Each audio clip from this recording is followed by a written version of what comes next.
ভারতের তীব্র শীতের মধ্যেই আসামের শোনিতপুর জেলায় বড় ধরনের উচ্ছেদ অভিযান চালিয়েছে রাজ্য প্রশাসন।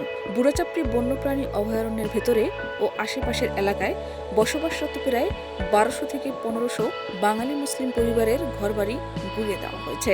৫ ও ৬ জানুয়ারি ২ দিন ধরে চলা এই অভিযানে শীতে নারী, শিশু ও বৃদ্ধদের দুর্ভোগ কোনো কিছুই বিবেচনায় নেওয়া হয়নি।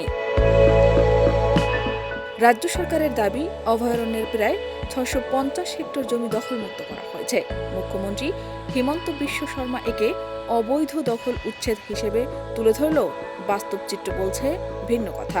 উচ্ছেদ হওয়া পরিবারগুলোর বড় অংশই নদী ভাঙনের শিকার।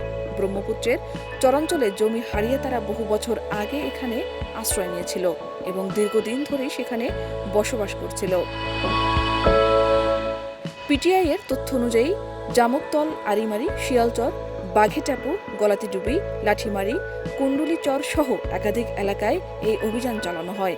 অনেক পরিবার আগেভাগে ঘর ভেঙে চলে যেতে বাধ্য হলেও তীব্র শীত ও ফসল কাটার সময়ের কারণে বহু মানুষ সেখানেই রয়ে গিয়েছিল। প্রশাসনের কাছে সময় চাইলেও তাদের সেই সুযোগ দেওয়া হয়নি। ২০১৬ সালে বিজেপি ক্ষমতায় আসার পর থেকে আসামে ধারাবাহিকভাবে এমন উচ্ছেদ অভিযান চলছে, যার বড় শিকার হচ্ছে বাঙালি মুসলিম অধ্যুষিত এলাকাগুলো। ২০২১ সালে হিমন্ত বিশ্ব শর্মা ক্ষমতায় আসার পর এই অভিযান আরও জোরদার হয়েছে। সব মিলিয়ে এই উচ্ছেদ অভিযান শুধু জমি নয়, হাজারো মানুষের জীবনের নিরাপত্তা ও মানবিক অধিকারকেও প্রশ্নের মুখে ফেলেছে। শাহনাজ পারভীন, দেশ রূপান্তর।